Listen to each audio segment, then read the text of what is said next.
देर दोपहर में शिन घर की ओर चल रहा था। उसके बगल में मिजू खिलखिलाकर हंस रही थी। उसने अभी अभी क्लास की एक मजेदार कहानी सुनाकर खत्म की थी। शिन का ध्यान उस कहानी पर नहीं था, बल्कि वो मिजू की खुशी से भरी मुस्कान को देखकर मंत्रमुग्ध था। वे दोनों एक परफेक्ट कपल की तरह स्वाभाविक रूप से एक दूसरे का हाथ थामे हुए थे। उसे अभी भी ये विश्वास करना मुश्किल लग रहा था कि सबसे मशहूर लड़की मिजू वास्तव में उसे डेट कर रही थी। पहले तो उसे लगा कि उसका इजहार महज एक मजाक था, लेकिन उसकी सच्चाई ने उसे हाँ कहने के लिए मना लिया था। तब से उसकी जिंदगी छोटे छोटे चमत्कारों की एक श्रृंखला जैसी लग रही थी। क्लासरूम के आर पार छिपकर एक दूसरे को देखकर मुस्कुराना, प्यारे गुड मॉर्निंग मैसेज और छोटे छोटे सरप्राइज जैसे घर पर बनी कुकीज जिन्हें वो चुपचाप उसके बैग में रख देती थी। यहाँ तक कि आम पल जैसे बस एक साथ घर जाना भी उसके कारण खास लगने लगा था। मिजू की मौजूदगी उसके दिनों को रोशन कर देती थी। वो कभी कभी अपने सहपाठियों को उनकी ओर ईर्ष्या भरी नजरें चुराते हुए पकड़ लेता था, लेकिन वो बस खुद को खुशकिस्मत मानता था। लेकिन हाल ही में मिजू की मुस्कान बनावटी होने लगी थी। गहराई में वो जानती थी कि उसे ईर्ष्या महसूस करने का कोई अधिकार नहीं है। शिन वास्तव में दयालु था, ऐसा व्यक्ति जो हर किसी के साथ गर्मजोशी से पेश आता था। स्वाभाविक रूप से दूसरी लड़कियां उसे पसंद करती थी। फिर भी मिजू अपनी छाती में दर्दनाक रूप से कस रही असुरक्षा को दूर नहीं कर पा रही थी, खासकर तब जब भी वो शिन को उसकी बचपन की दोस्त हिना के साथ इतनी सहजता से मुस्कुराते हुए देखती थी। वो उसे खोने का विचार सहन नहीं कर सकती थी और उसे बेतहाशा इस बात के सबूत की जरूरत थी कि उसका दिल सिर्फ उसका है। उसने एक योजना बनाई, एक छोटा सा स्वार्थी टेस्ट। इस हद तक गिरने के लिए उसे खुद से थोड़ी नफरत भी हुई, लेकिन अगर ये सफल रहा तो शायद उसे सताने वाली असुरक्षाएं हमेशा के लिए गायब हो जाएंगी। शिन ने उसके इस आंतरिक उथल पुथल पर बिल्कुल भी ध्यान नहीं दिया। वे कुछ देर के लिए मिजू के गेट पर रुके। आमतौर पर वो प्यार से अलविदा कहने के लिए थोड़ी देर रुकती थी, लेकिन आज उसने जल्दी से अपना हाथ खींच लिया। इससे पहले कि शिन एक भी शब्द कह पाता, मिजू अंदर गायब हो गई। उसने ये सोचकर कंधे उचका दिए कि वो बस व्यस्त होगी। उसे इस बात का कोई अंदाजा नहीं था कि उसके शांतिपूर्ण दिन अब चकनाचूर होने वाले हैं। अगले कुछ सप्ताह टेस्ट और स्कूल की गतिविधियों के साथ जल्दी बीत गए। मिजू अपनी योजना के बारे में सोचती रही। वो कभी कभी शांत हो जाती थी। शिन ने उसके इस भटकाव के बारे में ज्यादा चिंता न करने की कोशिश की। वो जानता था कि वो मशहूर है और शायद उन अन्य लोगों के साथ व्यस्त होगी जो उसका ध्यान खींचना चाहते थे। फिर भी वो जितना कम बोलती थी, उसकी शांत आहों और दूर दूर रहने वाले नजरों को देखकर वो उतना ही ज्यादा चिंतित होने लगता था। उस शाम जब शिन ने मिजू के साथ क्लासरूम छोड़ा तो उसने देखा कि यूरी कोरोस ईयरफोन लगाए एक खिड़की के सहारे झुकी हुई थी। कुछ सहपाठियों ने फुसफुसाकर कहा, क्या ये यूरी नहीं है? मैंने सुना है कि पिछले साल उसकी लड़ाई हुई थी। वो एक मुसीबत है, उससे दूर रहना ही बेहतर है। शिन ने यूरी के ऊब चुके भाव पर एक नजर डाली। उसने कभी उससे बात नहीं की थी। उनके दायरे एक दूसरे से मीलों दूर थे। शुक्रवार को जब आखिरी घंटी बजी तो छात्रों ने घर जाने के लिए अपने बैग उठा लिए। शिन अपनी क्लासरूम ड्यूटी के हिस्से के रूप में ब्लैक बोर्ड साफ करने के लिए पीछे रुक गया। जब तक उसने अपना काम खत्म किया तब तक ज्यादातर छात्र पहले ही जा चुके थे। स्कूल के प्रांगण में कदम रखते हुए शिन बड़े ज़ेल्कोआ पेड़ की ओर बढ़ा, एक ऐसी जगह जहां उसकी कई खुशनुमा यादें थी। उसने और मिजू ने क्लासेस के बाद इसे एक मिलने की जगह के रूप में चुना था। शायद वे रात के खाने की योजनाओं के बारे में बात करते या क्रेप्स खाने के लिए कोई जगह चुनते। लेकिन जैसे ही वो एक कोने से मुड़ा, उसने दाइची नाम के एक लड़के को पेड़ के नीचे खड़ा देखा और मिजू उसके सामने खड़ी थी। वो उस लड़के को मुश्किल से ही जानता था, बस उसे एक अलग क्लास के प्रथम वर्ष के छात्र के रूप में पहचानता था। दाइची के खड़े होने के तरीके में कुछ ऐसा था जिसने शिन को बेचैन कर दिया। उस लड़के ने एक गुलाबी लिफाफा पकड़ा हुआ था जिसे वो मिजू की ओर बढ़ा रहा था। मिजू का हाथ उसके मुंह पर चला गया, जैसे कि वो हैरान या शर्मिंदा हो। शिन रुक गया, उसे डर की चुभन महसूस हुई। उसने मिजू को अपने लंबे बालों की एक लट के साथ खेलते हुए देखा, जो नर्वस होने पर उसकी एक अनजाने में की जाने वाली आदत थी। दाइची ने कुछ कहा, मिजू ने सिर हिलाकर जवाब दिया। वो अभी भी घबराई हुई लग रही थी। हिचकिचाते हुए उसने गुलाबी लिफाफा लेने के लिए अपना हाथ बढ़ाया। शिन को घबराहट का एक तेज झटका महसूस हुआ। वो इसे स्वीकार कर रही है। उसी क्षण मिजू ने चारों ओर नजर दौड़ाई और उसकी आंखें शिन पर पड़ी। एक पल के लिए वो जम गई। उसके होंठ एक छोटी चंचल मुस्कान में बदल गए, जिसे शिन ने ये समझा कि वो किसी दूसरे लड़के का इजहार पाकर खुश हो रही है। लेकिन अचानक दाइची ने उसे गले लगा लिया। ये देखकर उसे लगा जैसे उसके पैरों तले जमीन खिसक गई हो। सच तो ये था कि मिजू का वो भाव महज एक छोटा सा नाटक था जिसका मकसद शिन को ईर्ष्या महसूस कराना था। लेकिन शिन ने इसे इस तरह देखा जैसे मिजू खुशी खुशी किसी और का इजहार स्वीकार कर रही हो। इसे सहन न कर पाने के कारण वो कठोरता से आगे बढ़ा। जब मिजू की नजर उस पर पड़ी तो उसकी आंखें आश्चर्य और कुछ कुछ पछतावे के मिश्रण से चौड़ी हो गई। लेकिन शिन को इतनी चोट लगी थी कि वो कुछ और नहीं देख पाया। मुझे माफ करना कि मैं तुम्हारे लिए काफी अच्छा नहीं था, उसने कहा। उसके लहजे में कड़वाहट थी, लेकिन साथ ही दिल टूटने का दर्द भी था। उसने समझाने के लिए अपना मुंह खोला, लेकिन वो केवल सबसे बुरे की ही कल्पना कर सकता था। अपनी एडी पर घूमते हुए वो उसकी आवाजों को नजरअंदाज करते हुए भाग गया। वो तब तक नहीं रुका जब तक कि वो स्कूल से बहुत दूर नहीं हो गया। उसकी आंखों से आंसू छलक रहे थे। वापस उस ज़ेल्कोआ पेड़ के नीचे मिजू स्तब्ध खड़ी थी। उसने एक ऐसा लिफाफा पकड़ा हुआ था जो अचानक अब बहुत भारी लगने लगा था। दाइची भी असहज था। मिजू, क्या तुम ठीक हो? उसने पूछा। शुक्रिया, लेकिन मुझे जाना होगा। जैसे ही वो प्रांगण से बाहर भागी, उसे दाइची का जवाब मुश्किल से ही याद रहा। योजना ये थी कि शिन तेजी से चलकर आएगा, शायद ये जानने की मांग करेगा कि दाइची क्या कर रहा है और इस बात की पुष्टि करेगा कि मिजू उसकी गर्लफ्रेंड है। इस पूरी स्थिति का मतलब सिर्फ उसे ईर्ष्या महसूस कराना था। उसे वो महसूस कराना था जो वो तब महसूस करती थी जब वो दूसरी लड़कियों से बात करता था, ताकि वो उसे और सिर्फ उसे ही अनमोल माने। लेकिन इसके बजाय उसने उसकी आंखों में विश्वासघात का एक ऐसा गहरा भाव देखा था जिसने उसकी सांसें अटका दी थी। वो खाली लिफाफा उसकी मुट्ठी में मुड़ा हुआ था। अंत में मिजू लड़खड़ाते हुए एक खाली वॉशरूम में गई और दरवाजे के सहारे धड़ाम से बैठ गई। आईने में उसकी परछाई उसका मजाक उड़ा रही थी। दयनीय, बेवकूफ, वो फुसफुसाई। उस रात मिजू अपने फोन को घूरती रही और शिन को एक के बाद एक कई मैसेज भेजती रही। इस बीच वो अपने बिस्तर पर लेटा हुआ था। उसका फोन स्विच ऑफ था। वो तब तक रोता रहा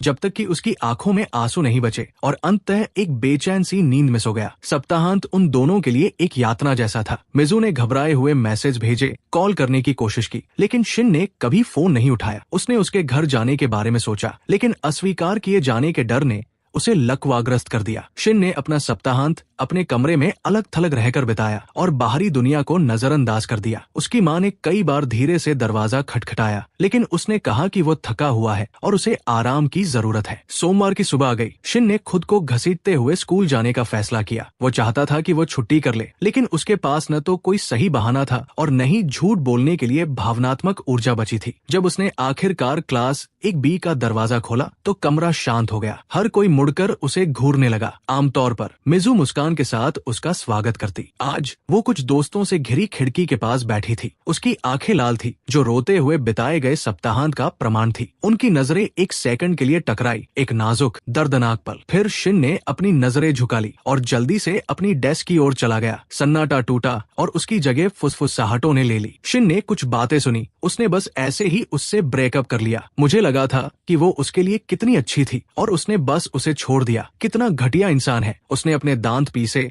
तो उन्हें लगता है कि मैंने उसे छोड़ दिया या मैं कोई खलनायक हूँ। वो फुसफुसाहटों को अनसुना करने की कोशिश करते हुए अपनी खाली नोटबुक को घूरने लगा। अगले 1 घंटे में अफवाहें और तेज हो गई। एक मनगढ़ंत कहानी थी कि शिन बोर हो गया था और उसने बिना किसी कारण के उसे छोड़ दिया। कुछ ने दावा किया कि वो हिना या दूसरी लड़कियों के साथ धोखा कर रहा था। मिजू ने भी ये झूठी कहानियां सुनी, लेकिन उसने उन्हें सुधारा नहीं। उसने ये तर्क दिया कि अगर उसने ये स्वीकार कर लिया कि लिफाफा खाली था तो उसे एक चालबाज का ठप्पा दे दिया जाएगा। उस संभावना ने उसे डरा दिया, इसलिए वो ज्यादातर चुप रही। कभी कभी उसकी आंखों में आंसू भर आते थे और उसके दोस्तों ने मान लिया कि इसमें शिन की ही गलती है। उसके बाद के दिन तनाव के धुंधल के जैसे थे। शिन ने खुद को गंदी नजरों का निशाना बनते हुए पाया। मिजू की लोकप्रियता का मतलब था कि उसके दोस्तों और चाहने वालों का एक बड़ा नेटवर्क था। कई लोग उसे सांत्वना देने के लिए दौड़े और उन्होंने शिन को एक ऐसे निर्दयी लड़के के रूप में चित्रित किया जिसने उसके प्यार को कुचल दिया था। सप्ताह के अंत तक अफवाहें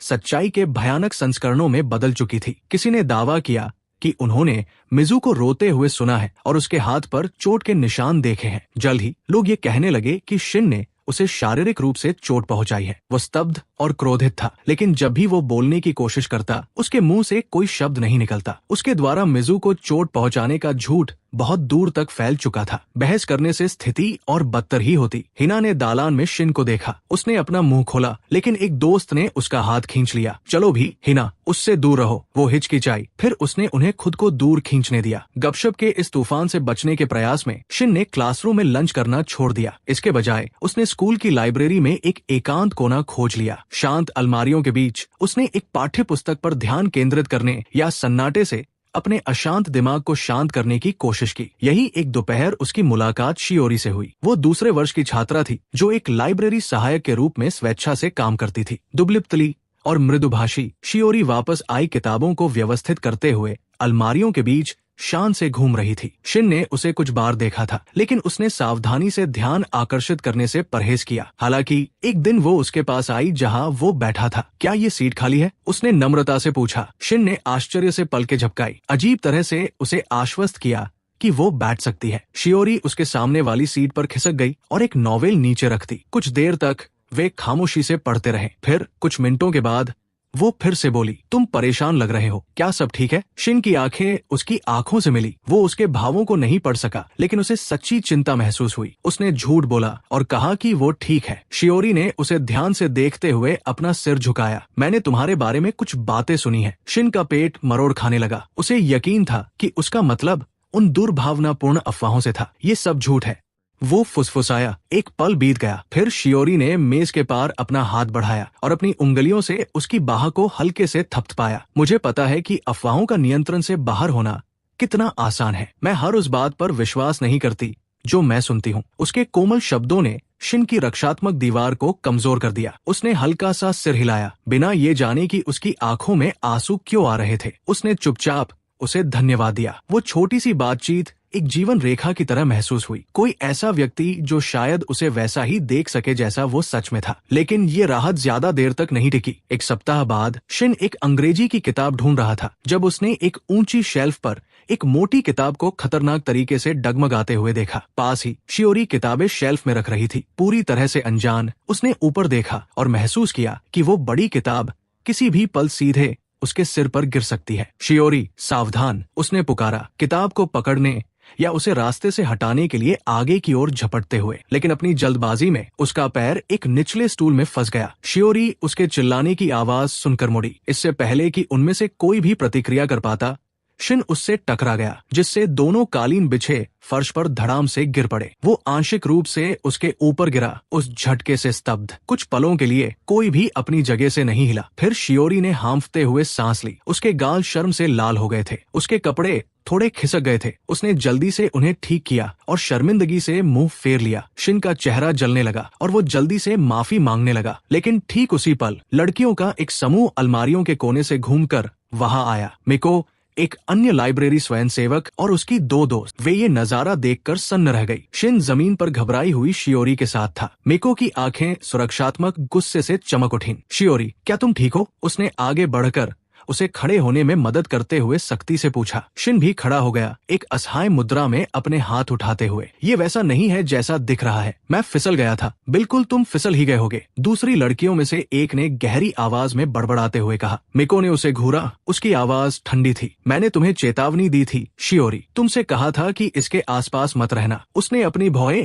शिन की ओर तानी। पहले मिजू और अब ये। तुम सच में एक। उसने अपनी बात पूरी नहीं की, लेकिन वो उन शब्दों का अंदाजा लगा सकता था। एक दरिंदा, एक ठरकी, एक विकृत इंसान। उसका दिल बैठ गया। मिको ने शियोरी के चारों ओर एक सुरक्षात्मक हाथ रखा और उसे जाने के लिए कहा। शियोरी शांत रही और उसे वहां से ले जाया गया। उसने समझाने की कोशिश भी नहीं की। क्या सच में शियोरी को भी यही लगता था कि उसने ये जानबूझकर किया था? उसे फिर से वही पुराना बुरा एहसास हुआ। कोई भी मुझ पर विश्वास नहीं करेगा अगर मैं कहूंगा कि ये एक दुर्घटना थी, उसने सोचा। और जल्द ही नई अफवाहें पनपने लगी। शिन ने शियोरी पर हमला किया था। वो एक उत्पीड़क था, एक विकृत व्यक्ति जो सुनसान इलाकों में लड़कियों पर हमला करता था। शिक्षकों ने उस पर अधिक बारीकी से नजर रखना शुरू कर दिया। मिसा, उसकी होम रूम टीचर, ने उसे अनुचित व्यवहार के बारे में चेतावनी देने के लिए किनारे खींच लिया। शिन ने जोर देकर कहा कि ये एक दुर्घटना थी, लेकिन वो उसकी आंखों में संदेह देख सकता था। कोई आधिकारिक शिकायत दर्ज नहीं की गई थी, इसलिए मिसा अनुशासनात्मक कार्रवाई करने में हिचकिचा रही थी। फिर भी उसने उसे सावधान रहने की कड़ी चेतावनी दी। शिन उसकी डेस्क से खालीपन महसूस करते हुए चला गया। उसने देखा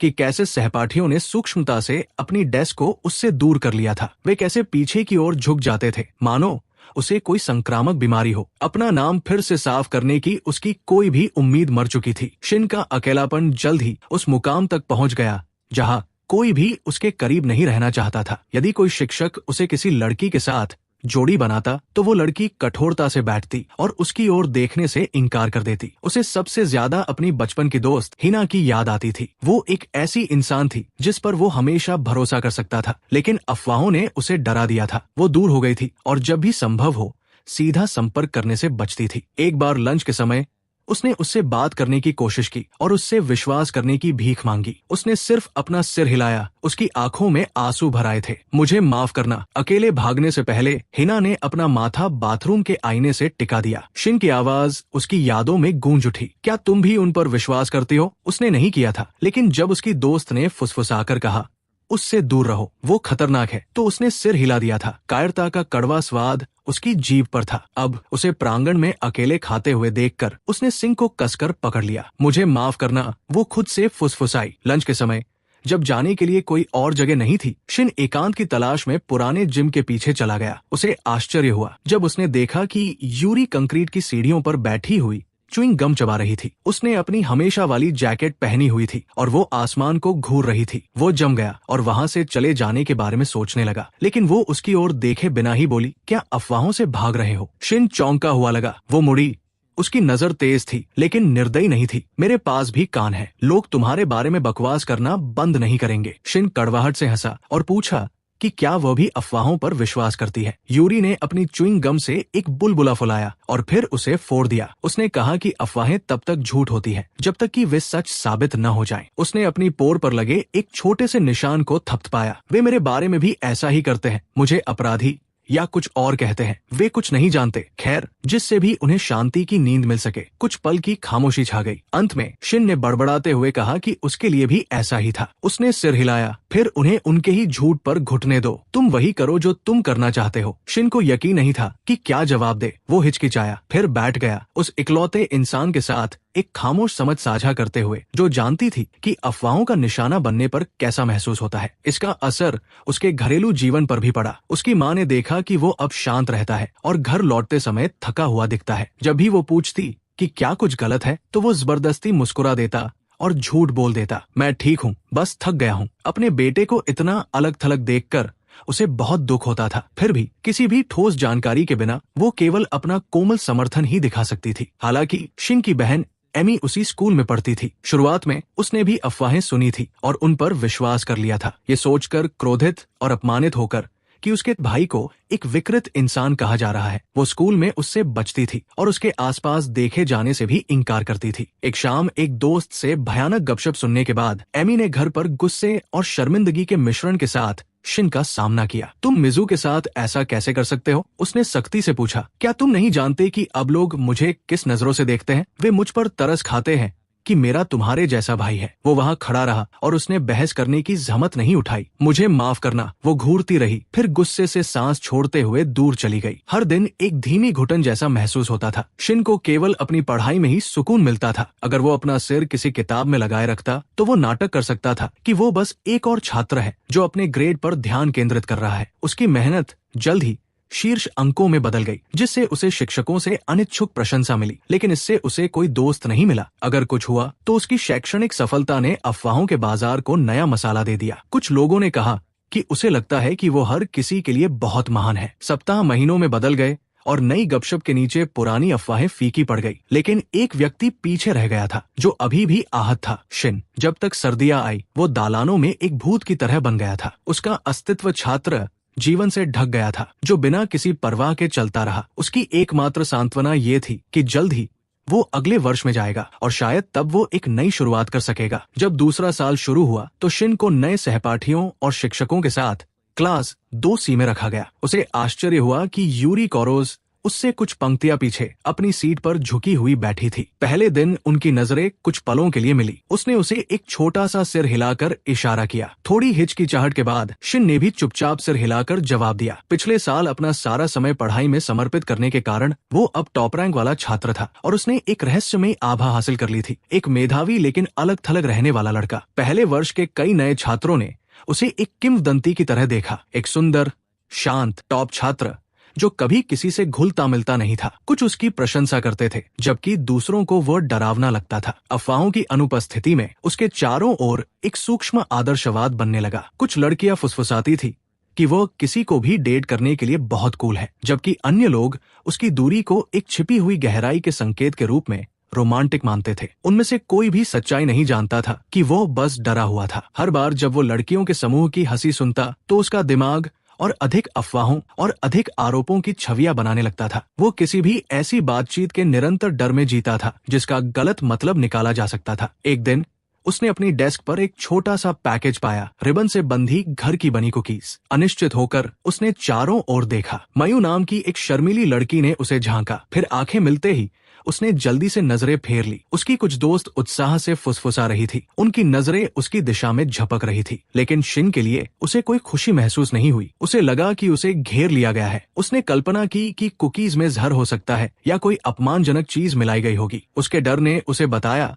कि ये एक और जाल था, इसलिए उसने उन्हें अपनी जेब में रख लिया और बाद में उन्हें जिम के पीछे कूड़ेदान में फेंक दिया। ये एक भयानक दिनचर्या बन गई थी। उसके लॉकर में पत्र, उसकी डेस्क पर मिठाइयां, उन प्रशंसकों की शांत हंसी जो उसके डर को एक कूल अलगाव के रूप में गलत समझ रहे थे। शिन ने हर इशारे को नजरअंदाज किया। एक खास दोपहर शिन को अपनी डेस्क में एक गुलाबी पर्ची खिसकाई हुई मिली। कृपया क्लास के बाद पुराने जिम के पीछे मुझसे मिले, मुझे तुम्हें कुछ बताना है। उसने इसे घूरा। एक और संभावित आपदा, अगर उसने इसे नजरअंदाज किया तो वो उसे दूसरों के सामने ढूंढ सकती है। घबराहट में शिन ने जल्दी से अपनी योजना को अंजाम दिया। उसके बाद वो अपना सामान इकट्ठा करता है और जाने की तैयारी करता है। इस बीच जिम के पीछे एक लड़की अकेली खड़ी है। वो आकारी थी, वो लड़की जो क्लास में उसके बगल में बैठती थी, जाहिर तौर पर उसी का इंतजार कर रही थी। कदमों की आहट सुनकर आकारी तेजी से मुड़ी। उसका चेहरा साहस या हताशा से दमक रहा था और उसने बेझिझक कहा, मैं तुमसे प्यार करती हूँ शिन, कृपया मेरे साथ बाहर चलो। लेकिन जब उसे एहसास हुआ कि उसके सामने मिस्टर कोवामुरा खड़े हैं तो वो शर्मिंदगी से पीछे हट गई। शिक्षक निशब्द थे। आकारी फूट फूट कर रोने लगी और वहां से भागते हुए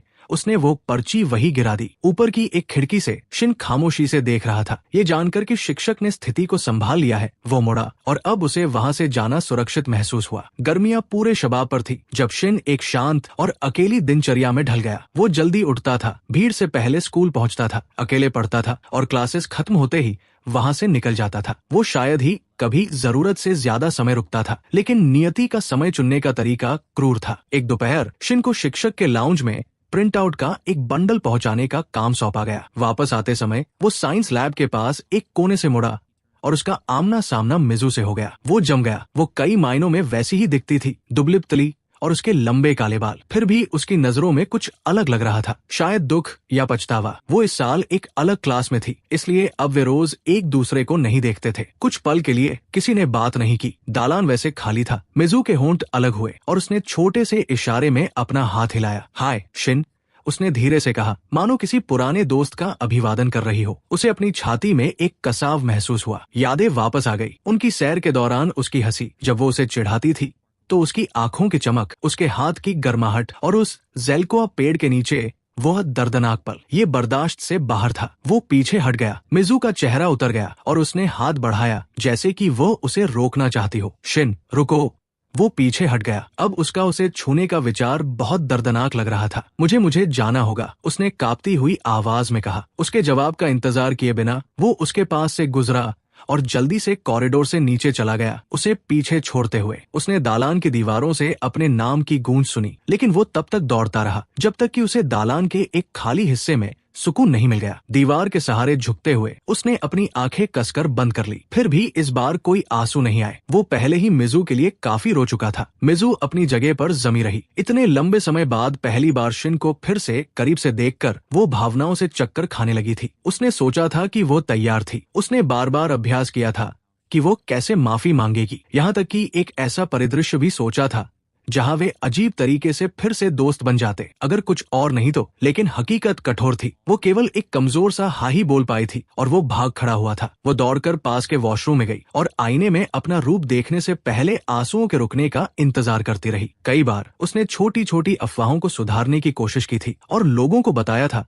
कि शिन वास्तव में क्रूर या हिंसक नहीं था, लेकिन उसकी आधे अधूरे मन से की गई कोशिशें कभी भी गपशप की गति को मात नहीं दे पाई। उसने सबसे बड़े झूठ को सुधारने का मौका खो दिया था कि उसे दाइची से कभी कोई असली प्रेम पत्र नहीं मिला था। सिंक में अपना चेहरा धोते हुए मिजू ने अपनी परछाई से फुसफुसाकर कहा, मुझे माफ कर दो शिन। लेकिन गहराई में वो जानती थी कि शब्द पर्याप्त नहीं थे, उसे खुद ही चीजों को ठीक करना था। इस बीच शिन को अपने दूसरे वर्ष में एक और समस्या का सामना करना पड़ा। उसने अपने आसपास कुछ अजीब व्यवहार देखा था। उसे ऐसा महसूस होता था जैसे कोई चुपके से उसका पीछा कर रहा हो। एक सुबह उनकी होम रूम टीचर मिस साटो ने उन्हें एक समूह असाइनमेंट के लिए जोड़ी बनाने को कहा। उसे डर की एक लहर महसूस हुई। उसे हमेशा से ऐसे जबरन जोड़ी वाले काम से नफरत थी। शिन, तुम आकारी के साथ रहोगे, मिस साटो ने चार्ट को देखते हुए कहा। ये वही आकारी थी, वो लड़की जिससे वो बचने की कोशिश कर रहा था। जब वो अनिच्छा से अपनी डेस्क को करीब खिसका रहा था तो उसकी तीव्र नजर उस पर बिना पलक झपकाए टिकी हुई थी। उन्होंने कुछ देर तक खामोशी से काम किया, लेकिन जब शिन के पेन की स्याही खत्म हो गई तो उसने चुपचाप अपनी सांसों के नीचे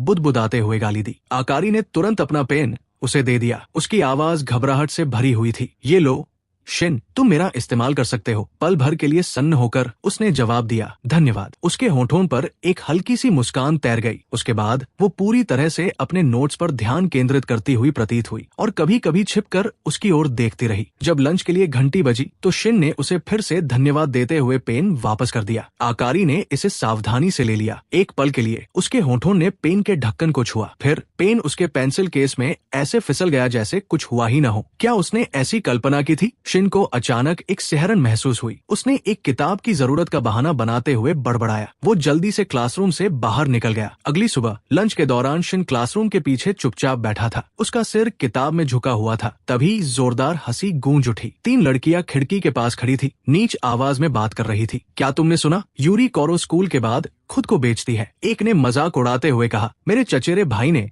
उसे स्टेशन के पास किसी बूढ़े आदमी से पैसे लेते हुए देखा था। दूसरी ने हंसते हुए कहा, इसमें कोई शक नहीं कि वो हमेशा कचरे की तरह कपड़े पहनती है, शायद वो इससे बेहतर खरीद नहीं सकती। शिन ने पेन पर अपनी पकड़ मजबूत कर ली। ये बिल्कुल वैसा ही महसूस हो रहा था जैसा उसने अपने पहले साल में झेला था। उसने खुद से कहा कि वो इससे दूर रहे, लेकिन उनके शब्द उसे नोचते रहे। घिनौना, इसमें कोई शक नहीं कि वो अकेली रहती है। वो तो बस एक। जैसे ही वो अचानक खड़ा हुआ तो कुर्सी जोर से खिसकी। उस तेज आवाज ने कमरे को शांत कर दिया। उसने पीछे मुड़कर नहीं देखा और तेजी से बाहर निकल गया। उसकी मुट्ठियां भींची हुई थी और उसके कानों में उसकी नब्ज गरज रही थी। जिम के पीछे उसे यूरी बैठी हुई मिली। वो एक दुबली पतली बिल्ली को खाना खिला रही थी। उसका चेहरा, जो आमतौर पर मजबूत और विद्रोही होता था, उस पर आंसुओं के निशान थे। आईलाइनर फैलकर काले धब्बों में बदल गया था। उसे देखकर वो अकड़ गई और गुस्से से अपने गालों को पोंछने लगी। तुम्हें क्या चाहिए? वो झल्लाते हुए बोली। शिन हिचकिचाया, फिर 1 फुट की दूरी पर बैठ गया। मैंने उन्हें बात करते हुए सुना। वे अफवाहें। यूरी ने एक छोटी कड़वी हंसी हंसी। तुम्हें कब से परवाह होने लगी? खैर, आगे बढ़ो, मुझसे इसके बारे में पूछो, बाकी सभी यही करते हैं। उसने ऐसा नहीं किया। इसके बजाय वो बस उसे घूरता रहा। एक शांत पल के बाद उसने आह भरी। मुझे अपनी माँ के अस्पताल के बिलों के लिए पैसों की जरूरत थी, साथ ही मुझे अपनी छोटी बहन की देखभाल भी करनी होती है। इसलिए मैंने इस संदिग्ध लाउंज में वेटर की नौकरी कर ली, क्योंकि वे ज्यादा पैसे देते थे। पता चला कि ग्राहक लगातार आपको घेरते रहते हैं। मैनेजर ने कभी ग्राहकों को नहीं रोका और मुझसे कहा कि अगर मुझे पैसे चाहिए तो मैं अपना मुंह बंद रखूं। एक रात एक प्रीमियम ग्राहक ने बंद होने के बाद मुझे बाहर घेर लिया और मुझे जोर से दीवार के खिलाफ दबा दिया। मेरी पहली प्रवृत्ति पलटकर वार करने की थी, लेकिन नौकरी खोने से मेरा परिवार बर्बाद हो जाता। इसके बजाय मैं जम गई और बेतहाशा चिल्लाती रही कि वो रुक जाए। ठीक उसी पल एक सहपाठी वहां आ गई। वो मदद करने के लिए आगे नहीं बढ़ी या उसने ये नहीं पूछा कि क्या हो रहा है। इसके बजाय उसने एक छोटी संतुष्ट मुस्कान दी, शांति से अपना फोन निकाला और एक तस्वीर खींची। मेरे अपमान को इस सबूत में बदल दिया कि मैं अपनी मर्जी से खुद को बेच रही थी, या जो भी वे विश्वास करना चाहते हैं। पिछले साल उन्होंने मेरी बहन का पीछा करने वाले उस लड़के को पीटने के लिए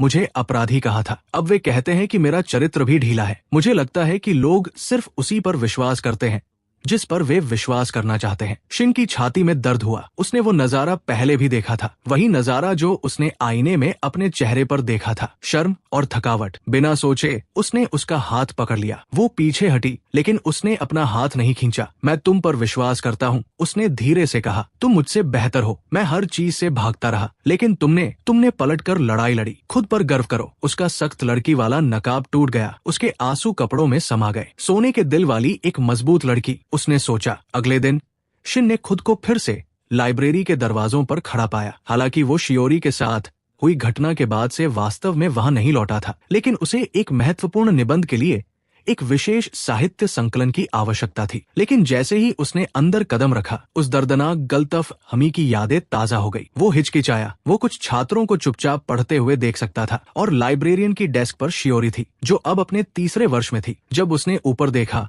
और उसे देखा तो उसकी आंखें थोड़ी चौड़ी हो गई। वो फिर से भागने ही वाला था, लेकिन यूरी के दृढ़ संकल्प को याद करते हुए रुक गया। वो हमेशा के लिए नहीं भाग सकता है, वो बस शेल्फ से संकलन उठा सकता था और जा सकता था। तभी शियोरी ने धीरे से पुकारा। अपना कागजी काम नीचे रखते हुए वो कुछ कदम करीब आई। उसके हाथ ऐसे उठे हुए थे जैसे कि ये दिखाने के लिए कि उसका इरादा कोई नुकसान पहुंचाने का नहीं था। कृपया, क्या हम एक पल के लिए बात कर सकते हैं? उसने पूछा। मैं वादा करती हूँ कि मैं ज्यादा समय नहीं लूंगी। शिन का एक हिस्सा वहाँ से मुड़कर जाना चाहता था, लेकिन वो भागते भागते थक चुका था। कठोरता से सिर हिलाते हुए वो उसके पीछे पीछे पिछले हिस्से के पास एक पढ़ने के कोने में गया। वे एक मेज पर बैठ गए। शियोरी ने एक कांपती हुई सांस ली। उसकी आवाज कांप रही थी। सबसे पहले मैं पिछले साल के बारे में ठीक से माफी मांगना चाहती हूँ। जब हम लाइब्रेरी में गिर गए थे, मुझे पता था कि वो एक दुर्घटना थी। तुम मुझे उस किताब के बारे में चेतावनी देने की कोशिश में फिसल गए थे और तुम ऐसा नहीं थे। वो रुकी। तुम कुछ भी अनुचित नहीं कर रहे थे। शिन ने अपने हाथों को नीचे देखा, याद करते हुए कि उसने बाद में उसे कैसे नजरअंदाज किया था और कभी भी सार्वजनिक रूप से उसका बचाव नहीं किया था। मैंने जब से तुम्हें पहली बार लाइब्रेरी में पढ़ते हुए देखा था, तब से मैं तुम्हारी प्रशंसा करती हूँ और तब से मेरे मन में तुम्हारे लिए भावनाएं हैं। शियोरी ने आगे कहा। उसके चेहरे से आंसू बह रहे थे। लेकिन फिर वो दुर्घटना हो गई। मैं कायर थी। मैंने तुम्हारा बचाव नहीं किया और मैं इसके लिए खुद को कभी माफ नहीं कर पाऊंगी। शिन घूरता रहा। उसके पेट में एक सदमा सा लगा, जो जल्दी ही गुस्से में बदल गया। तो तुम मुझे पसंद करती थी? उसने पूछा। फिर तुमने मुझे पूरे स्कूल की नफरत सहने के लिए छोड़ दिया। तुम तब चुपचाप खड़ी रही जब सब मुझे गालियां दे रहे थे, एक विकृत इंसान कह रहे थे। शियोरी ने अपना हाथ अपने मुंह पर दबा लिया, अपनी सिसकी को दबाते हुए। मुझे बहुत खेद है। मुझे पता है कि मैंने जो नुकसान पहुंचाया है उसे मैं ठीक नहीं कर सकती, लेकिन मैं कसम खाती हूँ कि मैंने अफवाहों को साफ करने के बारे में शिक्षकों से बात करने की कोशिश की थी। उन्होंने मुझे मेरी भलाई के लिए चुप रहने की सलाह दी थी। शिन अचानक खड़ा हो गया। कुर्सी फर्श पर रगड़ खा गई। तुम उन कारणों में से एक थी जिसकी वजह से मैंने अपने सारे दोस्तों को खो दिया, और अब तुम कहती हो कि तुम मुझे पसंद करती थी, जैसे कि इससे सब ठीक हो जाएगा। उसने दूसरी जेब से एक पत्र निकाला, जो स्कॉलरशिप कमेटी का एक आधिकारिक नोटिस था, जिसमें कहा गया था कि स्नातक होने तक उसकी वित्तीय सहायता की पूरी तरह से पुष्टि की जाती है। उसने इसकी ओर इशारा किया। आत्मघृणा से उसकी आवाज कांप रही थी। मेरा परिवार वास्तव में गरीब है। मुझे अपना ट्यूशन सपोर्ट खोने का डर था। शिन का गुस्सा बढ़ गया। तुम्हारी स्कॉलरशिप पर तुम्हें बधाई शियोरी। मुझे उम्मीद है कि ये मेरे दर्द के हर एक कतरे के लायक था। वो टूट गई। उसके आंसू आजादी से बहने लगे। उसने उसे वहीं छोड़ दिया और लाइब्रेरी से बाहर निकल गया, कुछ छात्रों की चौंकी हुई नजरों को नजरअंदाज करते हुए, जिन्होंने शियोरी का दुख देखा था। उसने एक ही समय में खुद को खाली और क्रोधित महसूस किया। शिन ने अपना ज्यादातर समय खुद को स्कूल के काम में दफनाने की कोशिश में बिताया। उसकी माँ बुरी तरह चिंतित थी। जहाँ तक उसकी छोटी बहन एमी की बात है, तो शिन की नजरों में उसका वजूद पूरी तरह से खत्म हो चुका था। पिछले साल की घटनाओं के बाद उसके अंदर कुछ पूरी तरह से टूट गया था और उसने अपना दिल हमेशा के लिए बंद कर लिया था, खासकर उसके लिए। एक शाम जब उसने खामोशी से अपना रात का खाना खत्म किया, उसकी माँ ने धीरे से पूछा, शिन, क्या तुम्हें यकीन है कि तुम मुझे कुछ भी बताना नहीं चाहते हो? स्कूल के बारे में कुछ भी? उसने अपनी आधी खाई हुई प्लेट को घूरा। सब कुछ कबूल करने की तीव्र इच्छा उमड़ पड़ी, लेकिन वो कहाँ से शुरू करेगा? इसलिए उसने एक छोटी सी मुस्कान लाते हुए सिर हिलाया। मैं बिल्कुल ठीक हूँ माँ, बस थक गया हूँ। वो आश्वस्त नहीं लग रही थी, लेकिन उसने इस बात को वहीं छोड़ दिया। आधी रात के आसपास उसने अपने दरवाजे पर एक धीमी खटखटाहट सुनी। इससे पहले कि वो जवाब दे पाता, दरवाजा खुला और एमी अंदर फिसल आई। भाई, क्या हम बात कर सकते हैं? वो धीरे से बैठ गया। उसने महीनों से अपनी बहन के साथ कोई वास्तविक बातचीत नहीं की थी, जब से उसने उस पर आरोप लगाए थे। एमी ने सुरक्षात्मक तरीके से अपनी बाहों को कसकर पकड़ लिया। मुझे पता है कि मैंने तुम्हारे साथ बहुत बुरा व्यवहार किया था, उसने कहना शुरू किया। मैंने अफवाहों पर विश्वास कर लिया था। मैं तुम्हारे साथ खड़ी नहीं रही और मैंने बहुत बुरी बातें कही। लोग लगातार इस बारे में बात कर रहे थे कि मेरा भाई एक विकृत इंसान या उत्पीड़क है, और मैंने उन बातों को खुद पर हावी होने दिया। शिन ने दूसरी तरफ देखा। वो उसकी नजरों से नजरें नहीं मिलाना चाहता था। उसने हिचकिचाते हुए एक कदम आगे बढ़ाया, लेकिन मैंने समय के साथ सच्चाई जान ली है। माँ ने कहा कि तुम स्कूल में मुश्किल से कुछ खाते हो, और तुम्हारी टीचर ने कहा कि तुम अपने आप में ही रहते हो। एक तनावपूर्ण खामोशी छा गई। अंत में शिन बोला, अब इससे कोई फर्क नहीं पड़ता एमी। उसने अपना सिर ऐसे घुमाया जैसे कि वो उसे अनसुना कर रहा हो। एमी ने अपना होंठ काट लिया, उसके आंसू छलकने लगे। तुम मुझे हमेशा के लिए नजरअंदाज नहीं कर सकते, मैं तुम्हारी बहन हूँ, कृपया। मैं चीजों को सुधारने की कोशिश कर रही हूँ। उसकी आंखें उसकी ओर घूमी, एक ऐसा ठंडापन जिसे उसने पहले कभी नहीं देखा था। मेरे पास वो सब कुछ ठीक करने की ऊर्जा नहीं है जिसे तोड़ने में तुमने मदद की थी, वो बड़बड़ाया। मैंने तुमसे कहा था कि अब इससे कोई फर्क नहीं पड़ता। उसने एक सिसकी को दबाया। शिन, कृपया मुझे अकेला छोड़ दो, वो फुसफुसाया। उसका लहजा सपाट था लेकिन अंतिम था। एमी ने तेजी से सांस ली, उसके चेहरे पर दिल टूटने का दर्द झलक रहा था। बिना एक भी शब्द कहे वो मुड़ी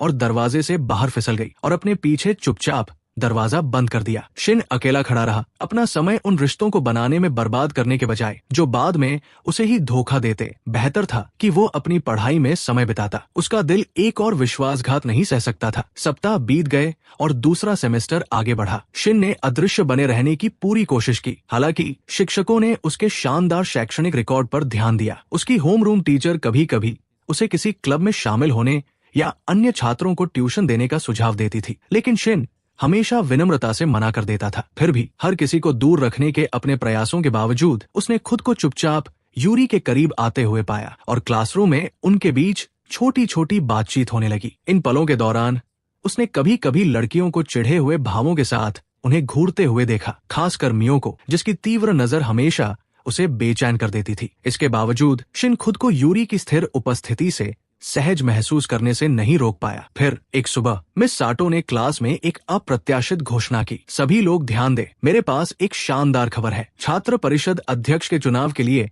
हमारे क्लास 2C के प्रतिनिधि शिन इचावा ने बहुमत से चुनाव जीत लिया है। शिन को लगा जैसे उसके चेहरे का खून सूख गया हो। उसने कभी किसी चुनाव के लिए नाम दर्ज नहीं किया था, ये किसी तरह की गलती थी। फिर भी पूरी क्लास खुशी की चीख और तालियों से गूंज उठी। उसने यूरी की ओर देखा, उसकी आंखों में चुपचाप एक सवाल बन रहा था, लेकिन उसने जल्दी से अपनी नजरें ऐसे फेर ली जैसे कहना चाह रही हो, मुझसे मत पूछो। कुछ छात्रों ने तो उत्साह में आवाजें भी निकाली, जैसे कि उन्होंने उसके लिए किसी आश्चर्यजनक जीत की योजना बनाई हो। मिस साटो ने आगे कहा, शिन, तुम अगली सभा में शपथ लोगे, बधाई हो, हम सभी को तुम पर भरोसा है। स्तब्ध होकर शिन ने चारों ओर देखा। जब सहपाठी उसकी डेस्क के पास जमा हो गए, एक लड़की ने गर्व से समझाया कि उन्होंने उसे नामांकित किया था क्योंकि वो उनके साल में सबसे चतुर था और कभी भी खुद से स्वेच्छा से आगे नहीं आता। एक अन्य लड़की ने जल्दी से कहा कि छात्र परिषद को बिल्कुल शिन जैसे व्यक्ति की जरूरत थी, कुशल, स्मार्ट और सुंदर। शिन अपनी डेस्क पर अविश्वास और संदेह महसूस करते हुए जमा हुआ बैठा रहा। उन्होंने उसे क्यों चुना था? क्या वे सच में उस पर विश्वास करते थे या वे बस उस पर एक बार फिर सारा काम संभालने के लिए निर्भर हो रहे थे? ये पहली बार नहीं होगा जब सहपाठियों ने उस पर अतिरिक्त जिम्मेदारियां थोप दी हों। उद्घाटन के दिन पूरा छात्र निकाय ऑडिटोरियम में इकट्ठा हुआ। घबराया हुआ शिन मंच पर खड़ा था। उसे कोई अंदाजा नहीं था कि वो क्या कर रहा है। प्रिंसिपल की आवाज माइक्रोफोन में गूंज उठी, हमारे नए छात्र परिषद अध्यक्ष शिन इचावा का परिचय देते हुए। आइए उनका गर्मजोशी से स्वागत करें। ऑडिटोरियम विनम्र तालियों से भर गया। शिन भीड़ को घूरता रहा, वो कांप रहा था लेकिन खुद को अभिवादन में सिर हिलाने के लिए मजबूर कर रहा था। उसका मन मन से भाग जाने का कर रहा था, लेकिन ये सही समय नहीं था। फिर एक और घोषणा हुई और हमारी नई उपाध्यक्ष मिजू हयाशी। शिन का दिल लगभग रुक सा गया। क्या उसने गलत सुना था? लेकिन ये निश्चित रूप से वही मिजू थी जिसे वह जानता था। जब वो उसकी ओर बढ़ी तो मंच के आर पार उनकी नजरें मिली। फिर से तालियों की गड़गड़ाहट हुई। मिजू ने उसकी नजरों से नजरें मिलाते हुए एक खुशनुमा मुस्कान दी। उसने एक कांपता हुआ हाथ बढ़ाया और धीरे से फुसफुसाई, प्लीज मेरा ख्याल रखना।